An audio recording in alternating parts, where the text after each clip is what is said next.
একজন এদিকে আসছে, একজন নারীর মতোই মনে হচ্ছে। আমাদের এখন দ্রুত এখান থেকে সরে পড়তে হবে। আগে না বলে তাকে একজন বালিকা বলাই শুনেছে। আমরা যার জন্য অপেক্ষা করছে সেই বালিকা, তার কাছ থেকে পাবো আমরা বিশ্বস্তর মূল্যবান সব খবর। আশ্চর্য, কে এই বালিকা? চার নিয়ম প্রাসাদে ঢুকতে ওই তোমাকে সাহায্য করবে। ও আবার না, আপনার কাজ মন্দিরের নামে ভুলে গেছে। আমাকে তারা যে কোনো রাজনীতিকে সাধারণ টাকা দিয়েছে, কিন্তু সে চাকরি করে বলেছে। হয়নি আর বসে তার আসল পরিচয় যখন জানবে তখন বুঝতে পারবে তার দ্বারা কোনো ক্ষতি তোমার হবে না। কিশোরের মুক্তির জন্য তার অবদান যে কত বড় খুশি হবে।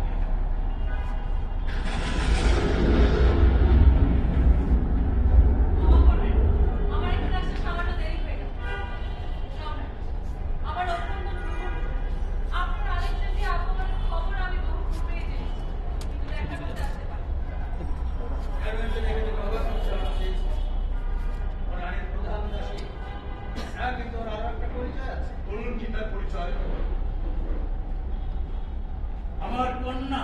আপনার কন্যা? আমার কন্যা সম্রাট আমাদের পরিকল্পনা সফল করে তুলতে ও রানীর দাসীর কাছে নিযুক্ত হয়েছে। মিশরের মুক্তির জন্য আমি নিজের জীবন বিসর্জন দিতে পর্যন্ত প্রস্তুত। ঈশ্বরের মুক্তির জন্য তোমার মতো সামান্য বালিকার আত্মত্যাগ দেখে মুক্ত ছাড়ি। আচ্ছা, রানীর গুপ্তচরণে আমাদের ব্যাপারে কোনো কিছু জানতে পারেন না? না পিতা, বিন্দু মাত্র। আমার তো সময় খুব কম। এক্ষুনি রানীর ভ্রমণে বেরো। গরম হাওয়া বজ্রপাতে বিপজ্জনক রাতে রানী ঘুরে বেড়াতে ভীষণ কম। ঠিক আছে, কিরকম একজন খামখেয়ালিপূর্ণ মহিলার শাসনে আমরা বাস করছি। চ্যাম্পিয়ন, প্রাসাদের খবরের খবর বলো। সেনাধ্যক্ষ পলাশ জানিয়েছেন রানী ক্লিওপেট্রা অ্যান্টনির বিরুদ্ধে ক্যাসিয়াসকে সাহায্য করবার জন্য বিরাট এক মিশরীয় বাহিনীকে পাঠিয়েছে। সেনাধ্যক্ষ আরও জানিয়েছে তার নির্দেশে যুদ্ধের মাঝে মিশরীয় বাহিনী সম্পূর্ণ নিষ্ক্রিয় থাকবে, ফলে পরাজিত হবে। সম্রাট কি আমার এই কথার অর্থ বুঝতে পেরেছে? না জানি। যথা সময়ে আপনি এর অর্থ বুঝতে পারেন। রানীকে আজ আমি সুকৌশলে এই পথেই বেড়াতে নিয়ে আসবো। তখন রানী আর আপনার মধ্যে এক আকস্মিক সাক্ষাৎ ঘটবে। ও চার্মিয়ন, তুমি যেন সবকিছুকে জটিল করে তুলছো।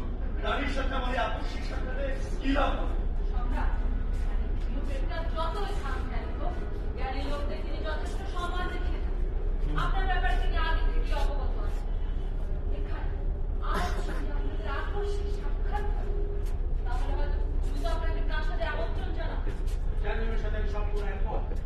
রানীর সাথে সাক্ষাতের একটু বড় সুযোগ